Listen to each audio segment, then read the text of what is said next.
창세기 47장 13절에서 22절까지 우리 한 목소리로 함께 봉독합니다.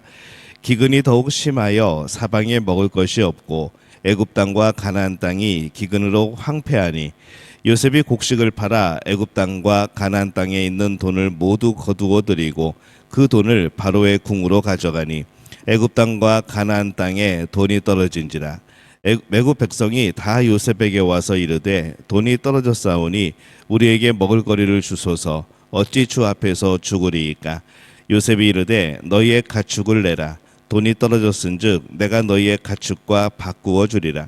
그들이 그들의 가축을 요셉에게 끌어오는지라. 요셉이 그 말과 양떼와 소떼와 나귀를 받고 그들에게 먹을 것을 주되 곧 그 모든 가축과 바꾸어서 그 해 동안에 먹을 것을 그들에게 주니라.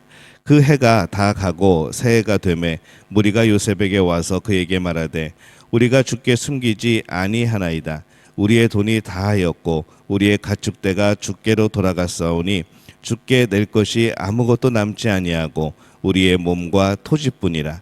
우리가 어찌 우리의 토지와 함께 주의 목전에 죽으리이까. 우리 몸과 우리 토지를 먹을 것을 주시고 사소서. 우리가 토지와 함께 바로의 종이 되리니 우리에게 종자를 주시면 우리가 살고 죽지 아니하며 토지도 황폐하게 되지 아니하리이다. 그러므로 요셉이 애굽의 모든 토지를 다 사서 바로에게 바치니 애굽의 모든 사람들이 기근에 시달려 각기 토지를 팔았습니다. 땅이 바로의 소유가 되니라. 요셉이 애굽 땅을 이 끝에서 저 끝까지의 백성을 성읍들에 옮겼으나 제사장들의 토지는 사지 아니하였으니 제사장들은 바로에게서 녹을 받음이라. 바로가 주는 녹을 먹음으로 그들이 토지를 팔지 않음이었더라. 아멘. 할렐루야. 하나님의 은혜가 오늘 이 새벽에 하루의 첫 시간을 주 앞에 드리는 우리 믿음의 가족들에게 함께 하시기를 예수님의 이름으로 축원합니다. 오늘 말씀은 요셉이 애굽에서 펼친 정책에 대한 그런 말씀을 담고 있습니다. 요셉의 가족이 애굽에 이주를 했습니다. 요셉의 가족이 애굽에서 이제 살아가는 그런 내용 사이에 오늘 말씀이 이제 중간에 들어와 있습니다. 그래서 이 47장 13절에서 22절 말씀은 요셉의 가족이 애굽에서 생활하는 그 이야기 사이에 들어와 있는 것이죠. 13절에 보면은 기근이 더욱 심하여 사방에 먹을 것이 없고 애굽 땅과 가나안 땅이 그 기근으로 황폐하니 이렇게 되어 있습니다. 이 기근이 심합니다. 7년 기근이었기 때문에 이 땅은 더욱더 황폐화가 되었을 겁니다. 만약에 야곱의 가족이 가나안에 머물렀다면 그들도 많은 사람들이 기근으로 아사했을 것이죠. 애굽에 있었기 때문에 그들은 번영할 수 있었고 생존할 수 있었습니다. 이 야곱의 가족을 보호하고 민족으로 자라가게 하시기 위해서 이 애굽으로 이 사람들을 부르신 하나님의 특별한 섭리를 우리는 볼 수 있는 것이죠. 14절에 보면은 요셉이 곡식을 팔아서 애굽 땅과 가나안 땅에 있는 돈을 모두 거두어 들이고 그 돈을 바로의 궁으로 가져가니 이렇게 말씀을 합니다. 기근이 심하였을 때 이 야곱의 가족도 돈을 가지고 옵니다. 기근이 계속 이어지자 이 애굽과 가나안 전체 지역에 이 돈이 모여들었고 결국 사람들에게는 이 돈이 다 떨어질 지경이 된 것이죠. 그래서 16절에 보면은 요셉이 이르되 너희 가축을 내라. 돈이 떨어졌은즉 내가 너희의 가축과 바꾸어 주리라. 이렇게 말합니다. 이 결국 돈이 떨어지게 되어지자 사람들은 이제 더 이상 돈이 없다 말을 하고 그렇게 하소연하게 될 때에 그럼 가축을 가져와서 식량과 바꾸어라 라고 말한 거죠. 그래서 이 돈이 떨어진 사람들은 가축들을 가져와서 식량과 바꾸기 시작합니다. 19절에 보면은 우리가 어찌 우리의 토지와 함께 주의 목전에 죽으리이까. 우리 몸과 우리 토지를 먹을 것을 주고 사소서. 우리가 토지와 함께 바로의 종이 되리니 우리에게 종자를 주시면 우리가 살고 죽지 아니하며 토지도 황폐하게 되지 아니하리이다. 이 사람들은 이제 돈도 떨어지고 이제 가축들도 다 이미 식량으로 바꿉니다. 이제 그들에게 남은 것이 뭔가 하면은 자신들의 몸과 토지밖에 없는 것이죠. 결국 그것을 또 양식을 위해서 팔고자 합니다. 이 기근이 얼마나 심했는가 볼 수 있는 그러한 대목입니다. 세상의 죄로 인하여서 많은 어려움들이 있습니다. 상상할 수 없는 수많은 어려움들이 있고 그 많은 것 중에 하나가 또 어떤 자연재해들 또 기근 이런 걸 겁니다. 이 신앙인은 그러한 어려움에서 이 하나님의 특별한 섭리 속에 살아가는 그런 사람들이 되어지는 것이죠. 어려움을 이길 때에 우리가 바라보아야 되는 것은 세상에서의 승리가 아니라 영원한 나라를 향한 그런 소망이어야 합니다. 우리가 살아가면서 하나님밖에 없다라는 그런 마음이 들고 그런 신뢰가 생기고 또 그런 믿음으로 가야 되는 것, 그것이 우리가 이 땅을 살아가면서 가져야 될 마음이고, 이 땅에서의 승리는 결국 우리가 하나님을 바라보고 영원한 나라를 바라보는 것, 그게 승리가 되어지는 것이죠. 세상의 어려움을 극복하는 것은 임시적인 겁니다. 이 세상의 어려움을 하나하나 극복한다고 해서 그것이 영원히 극복이 되어지는 것은 아닙니다. 또 다른 문제가 올 것이고 또 다른 어려움이 올 것이고 또 다른 유혹과 시험들이 오게 되겠죠. 그래서 이 세상에서 뭔가를 극복한다는 것은 임시적인 겁니다. 오직 죄가 없는 영원한 하나님 나라에서만 모든 문제가 근본적으로 해결이 되어지는 것이죠. 그래서 세상에서는 나그네로 살아가는 겁니다. 요셉이 애굽 백성에게 돈과 가축과 땅을 받으면서 오늘 양식을 사는 것을 봅니다. 일종의 거래이죠. 또 그것으로 인해서 애굽 사람들은 목숨을 건질 수 있습니다. 근데 요셉이 식량을 준비함으로 수많은 사람을 살릴 수 있었던 그런 것이죠. 이게 하나님이 주신 또 지혜입니다. 오늘 말씀을 근데 그냥 읽으면은 요셉이 이게 마치 기근을 이용하여서 백성들의 것을 착취하는 그런 모습으로 보일 수도 있습니다. 실질적인 거는 이제 반대이죠. 20절에 보면은 그러므로 요셉이 애굽의 모든 토지를 다 사서 바로에게 바치니 애굽의 모든 사람들이 기근에 시달려 각기 토지를 팔았습니다. 땅이 바로의 소유가 되니라, 이렇게 기록을 합니다.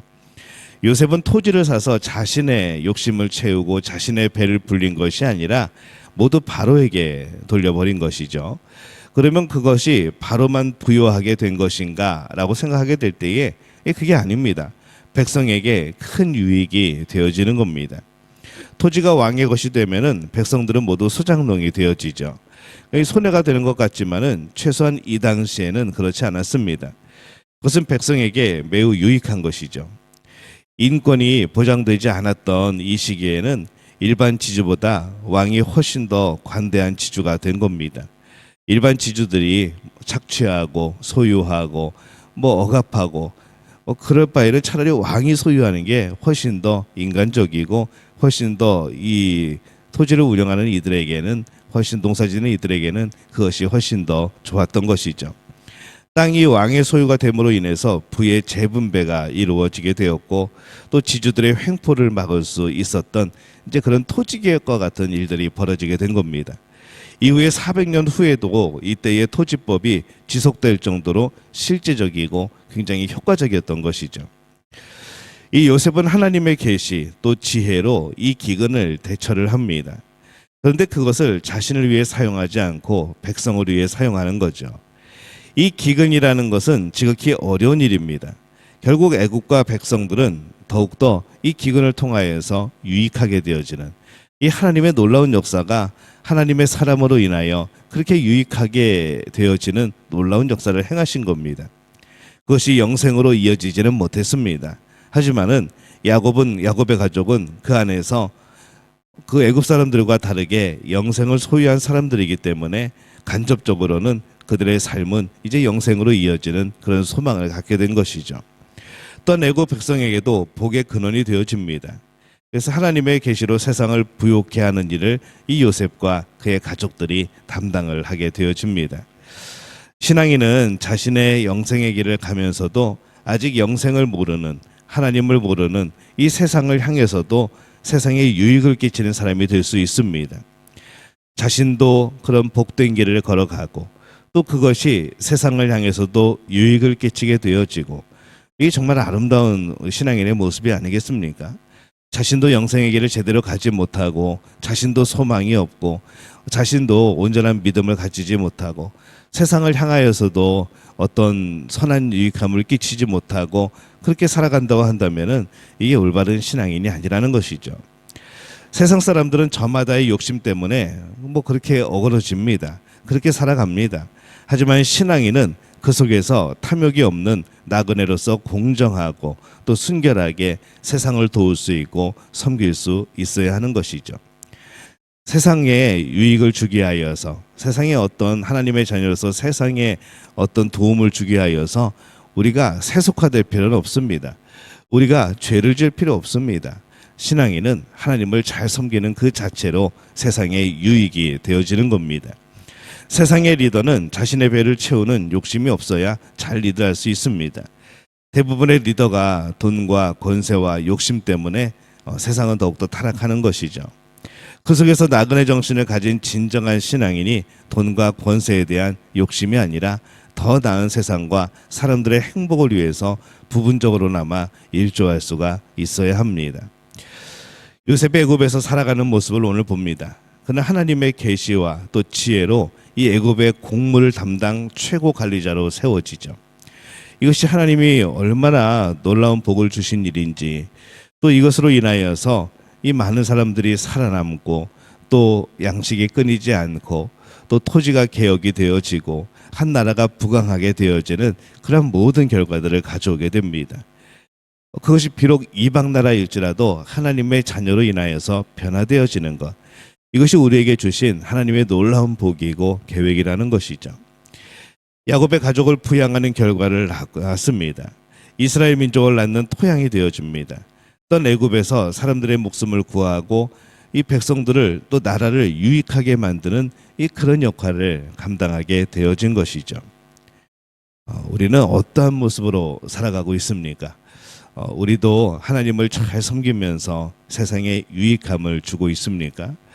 하나님을 잘 섬기면서 세상에 유익함이 아닌 다른 것을 준다고 한다면, 또 하나님을 잘 섬기지 못하면서 세상에 유익함을 주고 있다면, 또 하나님을 잘 섬기지 못하면서 세상에도 유익함을 주지 못한다면, 이 과연 우리는 어떠한 부류에 속하여 살아가고 있는가, 오늘 우리는 생각해 볼 필요가 있는 것이죠. 신앙인은 이 세상에서 나그네입니다.